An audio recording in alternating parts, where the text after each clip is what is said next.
Hello, welcome to a Facebook Live session, Ask an EEA Expert. My name is Gülçin Karadeniz. I work in the European Environment Agency's communications program, and I'm joined here by Blaž Kurnik, who is our climate change adaptation expert. And we'll talk about climate change adaptation and agriculture. So welcome, Blaž. Thank you for joining us. Thank you. We have recently published a report. Actually, you've been project managing this report that is exactly on this topic. It's about adaptation and agriculture. And we can see that Europe has been affected. How has Europe been affected by climate change, especially agriculture? Yeah, there are different aspects how the climate change is affecting the agriculture sector in Europe. And it actually differs from region to region. We have seen several, let's say, heat waves in the last years and several drought episodes which were affecting the agriculture production in Europe significantly. And this... In what ways? I mean, how does a heat wave affect Europe's agricultural production? Yeah, means the heat waves is it's usually comes with a combination with the droughts. And of course, if you have a lack of water, then the yield production is lower than usual. And these are the main aspects. Of course, heat waves are also affecting the livestock production because, of course, when you have a cattle and sheep basically in the closed area, if they are warmer stables, then means that they are producing less of milk, for example.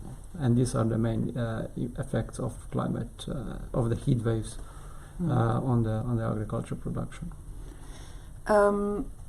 Are there any regional differences in the impacts that we can see across Europe? Yes, there are several regional differences already seen, but of course in the future this will be even more. We can see the split in Europe between south and north, which means that south will be mostly negatively affected by the climate change, let's say in the short term. So smaller yields, productivity? Yes, smaller yields, loss of products, which are mainly related to what I said before, heat waves and droughts, because if you have a lack of water, then the agriculture production is lower. And this will be in the future even more seen, because there are projections that especially Mediterranean region and the southeastern Europe will be affected by climate change significantly, with a rise of temperature, increase of the heat waves and droughts, but also other extreme events. In the short term, we can see that in the northern Europe might be some benefits because of the, let's say, longer growing season, because of the warmer temperature, and of course more rain projected in the northern area, which can have some positive effects on the agriculture production. But when we are looking into the extreme events, which will affect the agriculture significantly, then this, let's say, positive effect might be outweighed by the extreme weather and climate events, which will affect also the northern parts of Europe. Before we continue, a quick reminder to our live viewers, you can always ask your questions in the comment section and I'll forward them to Blaž. And if you have any specific questions about the recent report, which we can share the link in our comments as well, please feel free, and we'll try to get them through to Blaž. You talk a little bit about the changes in the north as well. So does this mean that we'll be actually eating Swedish tomatoes in the future instead of Spanish or Italian? Is that the kind of change that we could see? Yeah, it might be, if the production is oriented towards that. But of course, it's not straightforward because of the, like I said already. If you start with a production which can be affected by the number of weather and climate extremes, it's not necessarily clear that every year will be yield high enough to actually satisfy the consumer needs. That's one. Then there are also other aspects which are not so climate related. It's also related to the soil. It's also related to the practices, which differs from south to north. Even if the climate might be beneficial, of course, there's also the soil aspects and all the agriculture production aspects, which needs to be then also adopted and adjusted to this particular region. So it's not straightforward that we will just move the production from south to north. And like wine, for like example. wine, yeah. Like wine. Why can we not imagine wine to be grown in Finland, for example? Vineyards. Yes, means firstly, even if we have the temperature and let's say climatological conditions suitable for the wine production, which might be that will happen in the Scandinavia in the next 100 years or so. So you still actually lack the proper soil, the proper let's say geographical conditions which are beyond climate, and also the let's say all the historical knowledge and the cultural aspects of wine producers which cannot be easily translated from one region to another. There are lots of adaptation and additional knowledge needed. So in the report, one of the key messages that you highlight is that, of course, Europe's agriculture needs to adapt. Mm-hmm. So it's a fact. It's a reality that we are all facing.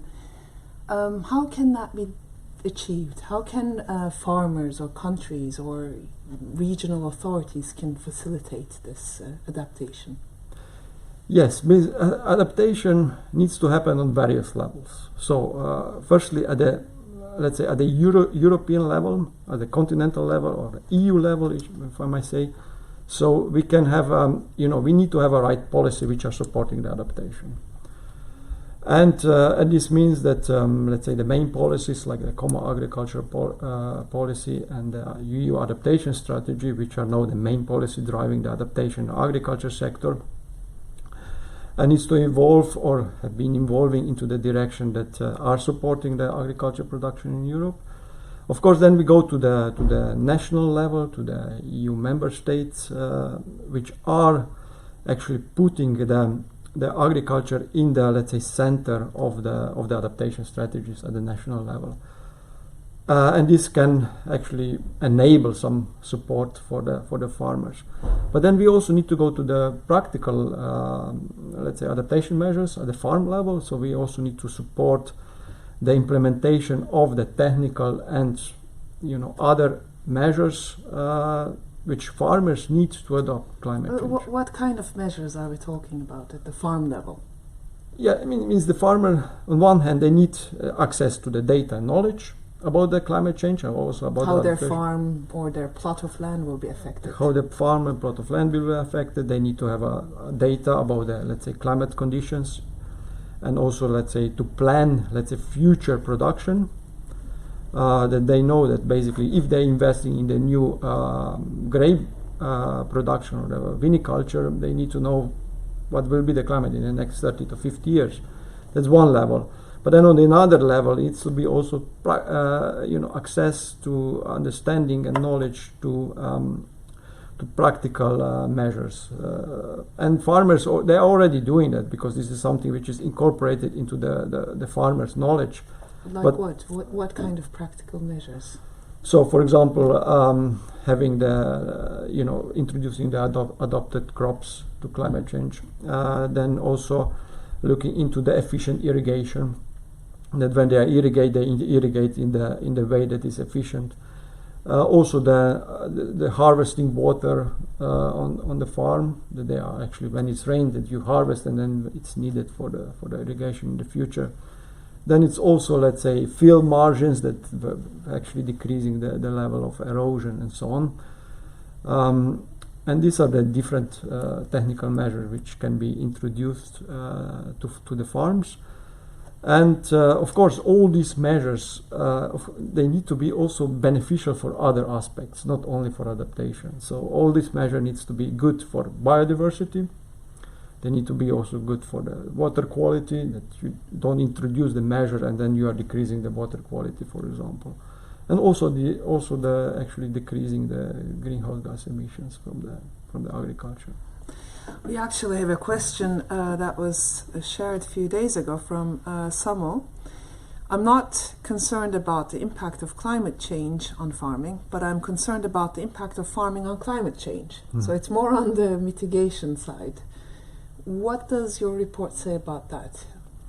Yeah, the main aspects of the report was looking into the adaptation side. But what I said before, these co-beneficial effects, we cannot ignore the mitigation.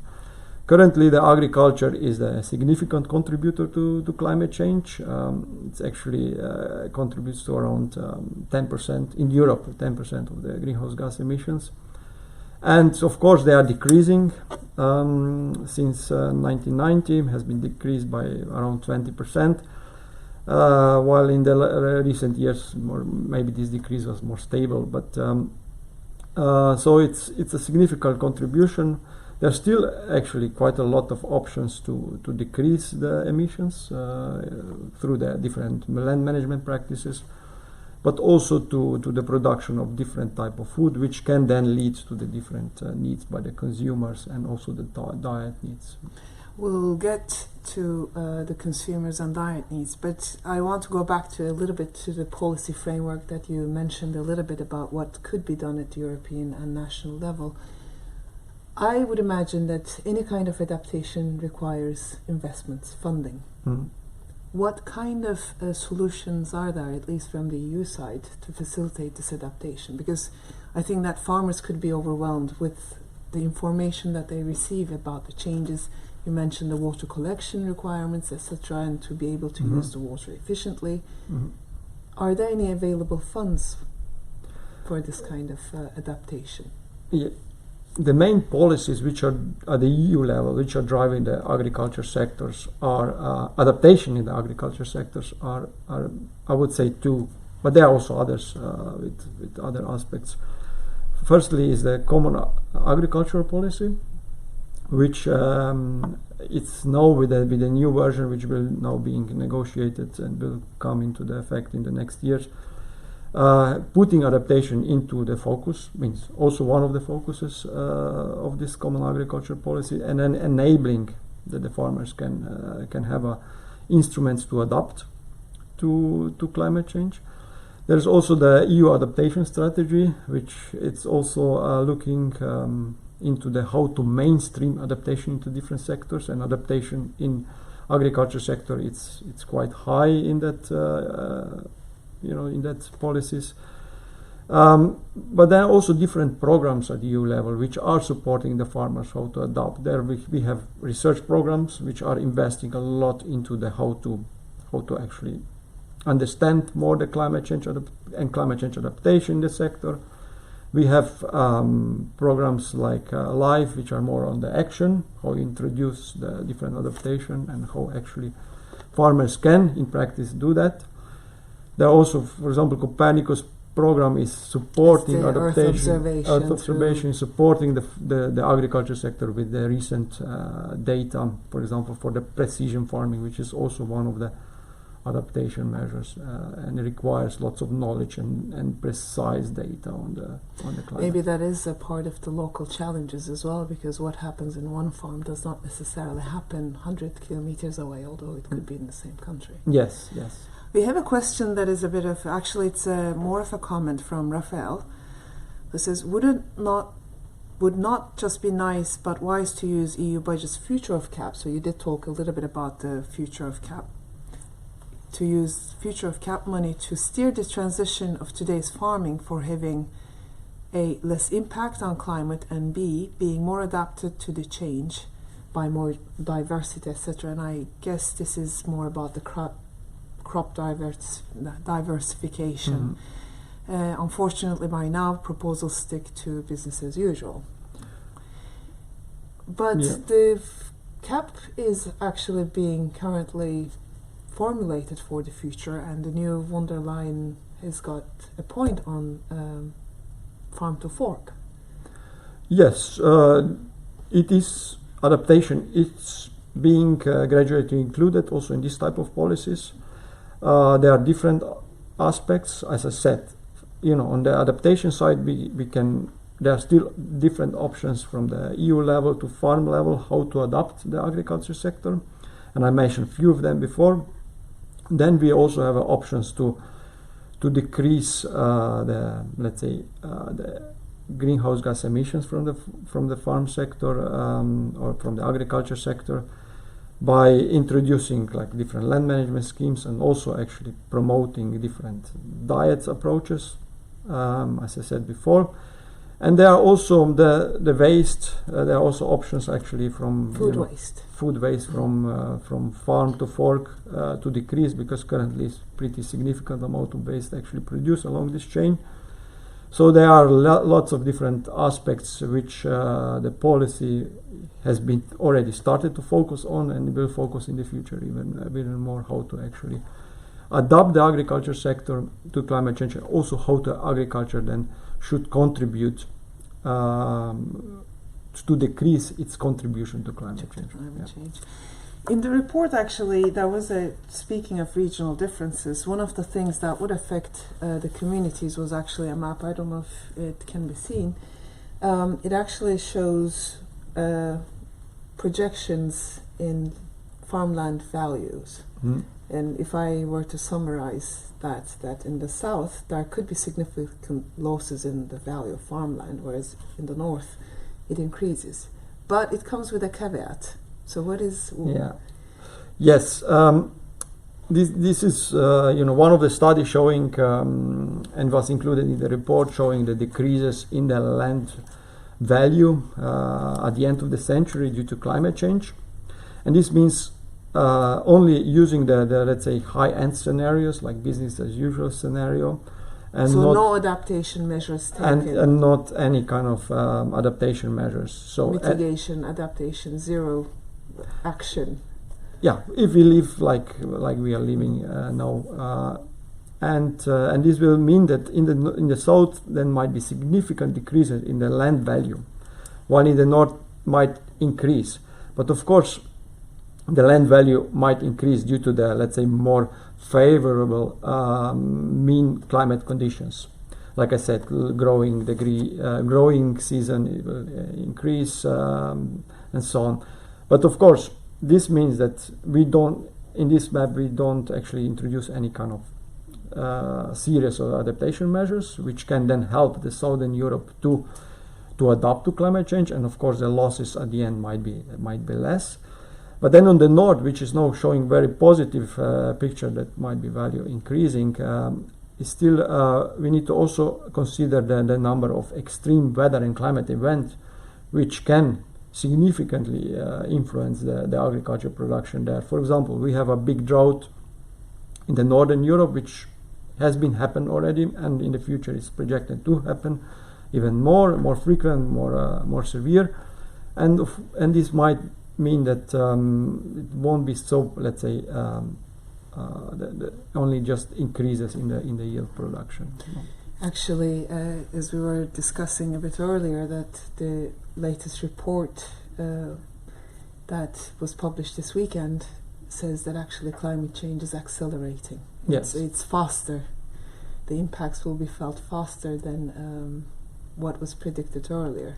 Yeah. So it comes with risks, and the whole UN climate summit is talking about action. So yes, in that sense, this map that we just shared is the worst possible scenario, and there's growing awareness that something will be done. Yeah, it's a scenario, and unless we do something to decrease the impacts of climate change as such, and also to adopt in this particular case, the agriculture sector. We will just take some questions, but another reminder to those watching us live, please submit your questions in the comment section and I'll forward them to Blaj. We have a question from Dave. Do you believe there is a need for increased responsibility for us as EU citizens to consume less farm-intensive products, or should there be more work on the industrial side too? So is it the consumer or the industry that needs to take more action? That's how I kind of would rephrase it. Yes, means the short answer is yes. We all need to contribute. So from the business sector, we need to produce less the food which is made from less intensive production, which is also considering the benefit of the nature, not only having intensive production of the agriculture, and and also from us. We as a consumer also need to be responsible how we consume and how we eat, and also what kind of products we are buying and then using and consuming. But also there is, like I said before, there's lots of potential still in the waste. So we need to decrease the production or the food waste, which can go from along the whole chain of from farm to fork, let's say. Mm-hmm.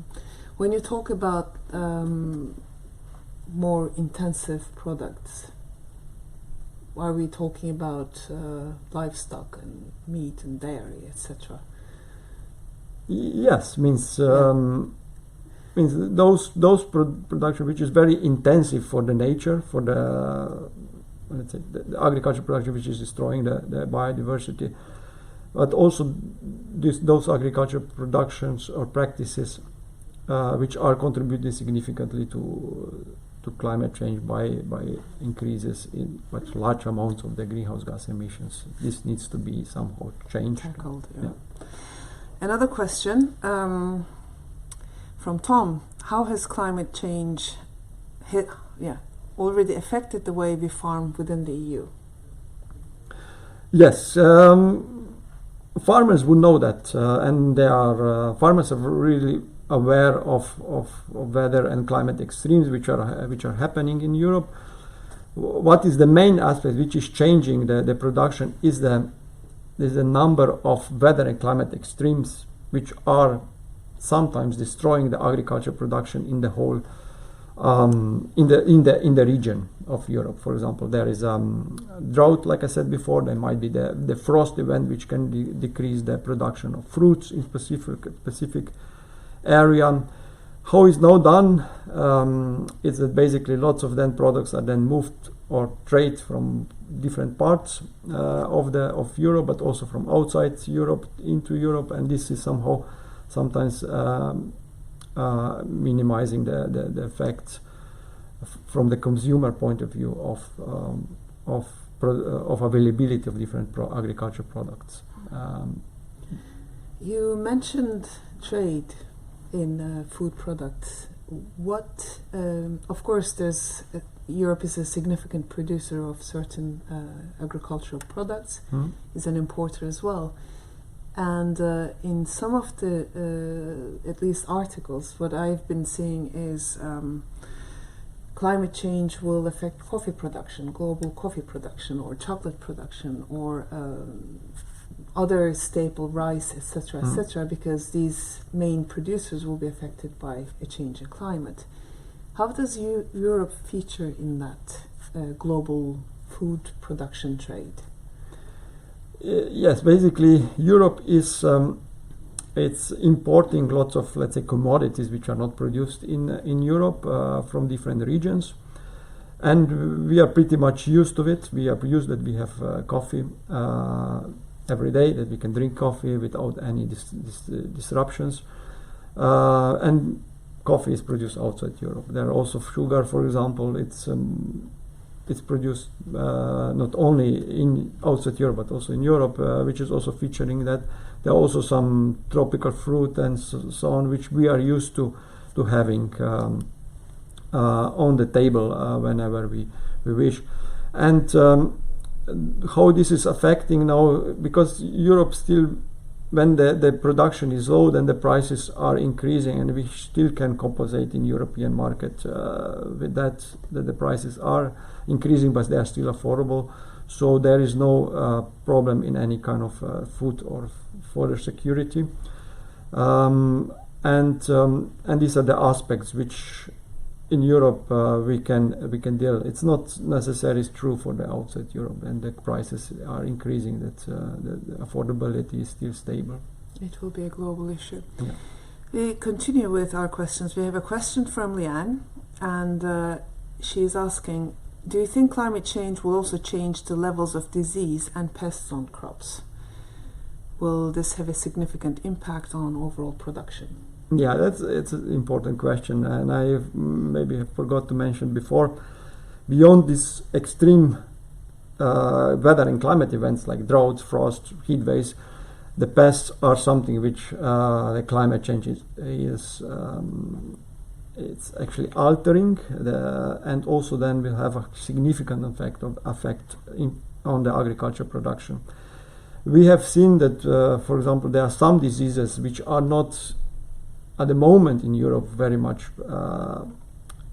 let's say, affecting the agriculture production, can, due to the increased temperature and increase the patterns in precipitation and humidity, can start affecting the agriculture production in future. And one of the examples, which was also featured in the report, is the olive oil and the olives being affected by the fruit fly, which might be in the specific regions in the southern Europe where olive production it's happening, might affect the production significantly unless we don't adapt to that.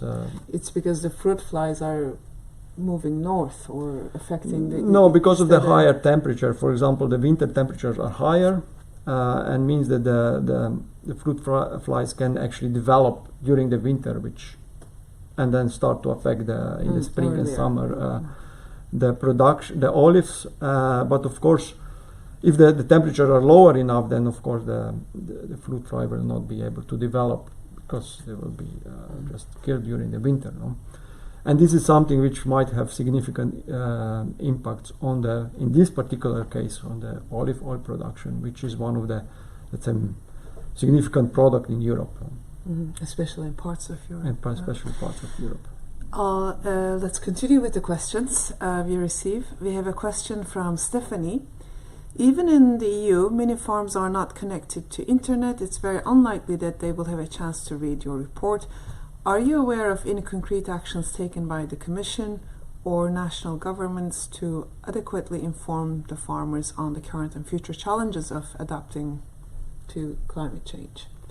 Yeah, that's also a very important aspect, which goes beyond only the climate change impacts, but also the access to the information on climate change. The farmers, especially the rural areas in Europe, in many areas are not, connected on a daily basis to the internet, or not using the products which can help them to adapt. That's one of the aspects. Another one, what is rightly said here, maybe not reading these reports, which will make them raise the awareness about the climate change issues, and also the access to the data. For example, if we want to have a precision farming, if we want to introduce the let's say the efficient irrigation, the access to the most recent information on weather conditions, for example the weather forecast, which is then incorporating into the local practices of the farmer, that knows that if tomorrow will rain, that doesn't irrigate, it's very crucial. And these are many applications being developed in EU, and which needs to be in the future, that farmers will have access to them. Then they can start efficiently using all these kind of adaptation measures, which we are also proposing in the report. Another call for our viewers, if you have any questions, we've got a few minutes left, so please put them in the comments section and I'll ask them to Blaj. Blaj, we talked a little bit about knowledge, etc., but what I also hear is it's a definition of risks. So, of course, with the uncertainty of what climate change might bring, there's a question of risk management here as well, I presume. Is there anything that the farmers can actually do? Because at the end of the day, your report also says that there are 22 million people working in this sector, 44 if you look at the overall, side industries, etc. If something goes wrong, many of them could be impacted economically and their livelihoods, etc. How can they prepare for these risks? Yes, there are several options. Firstly, adaptation, as I mentioned already before, it's crucial, because that means that with the adaptation we will actually decrease the impacts of this risk. The second one, it's also that the farmers might also diversify the production. That basically they look on different types of the production, not only focusing on intensive production of one specific agriculture sector, like producing maize or just working on the livestock, let's say production. But might be that they will need to diversify in the future, which can be that basically with this you can decrease the risks, because if the extreme event is affecting one part of the production, then another one still might be working well, that the income does not change for the farmers. Then another aspect, it's also the use of let's say insurance schemes, but which might help them in the short term to decrease the loss of the income, because at the end the income which counts for the farmers is quite important, that they have a stable income from year to year. Mm-hmm. So diversify the crops and get an insurance and adapt as much as you can to future and current climate changes. Yeah. Any last thoughts before we wrap up? Anything that you'd like to add, or besides the recommendation to maybe read the report? Yes, please read the report.